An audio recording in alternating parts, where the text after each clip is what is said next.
J'ai envie de te parler vêtements aujourd'hui. Pourquoi? Parce que souvent, je trouve que certaines personnes qui sont entrepreneurs ne reflètent pas le fait qu'elles sont entrepreneurs. Alors, je dis pas qu'il faut s'habiller toujours sur son 31, je dis pas qu'il faut être maquillé à mort, mais il faut quand même refléter ce que l'on est. Donc quand vous allez à un rendez-vous, quand vous accueillez des gens, il faut absolument faire en sorte que vous soyez apprêté.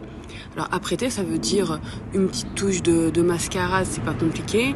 Je sais pas non plus mettre un rouge à lèvres de dingue, vous n'êtes pas obligé, mais une petite touche de mascara, un petit blush pour montrer son côté bonne mine, avoir une tenue correcte, donc ça peut être une robe, des chaussures, un pantalon, des chaussures, voilà, quelque chose vraiment de correct. On n'y va pas avec son polaire, on ne vient pas avec son jean troué, on va pas travailler avec... Alors on peut leur mettre des baskets, mais on les met seulement si le haut est quand même un peu apprêté.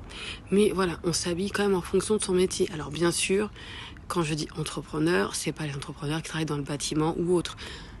Quand ils sont sur le travail, c'est sûr qu'ils vont bosser en bleu de travail, je suis pas débile. Mais par contre, s'ils vont à un rendez-vous, c'est quand même mieux qu'ils viennent avec une tenue apprêtée le jour du rendez-vous. Mais ça marche pour tout. Une coiffeuse qui est mal coiffée, c'est un peu mauvais genre. Une maquilleuse qui est pas maquillée, c'est mauvais genre. C'est pareil quand t'es entrepreneur. Quand t'es entrepreneur, tu dois faire vraiment un effort pour montrer que tu es quelqu'un d'apprêté et en qui on peut faire confiance.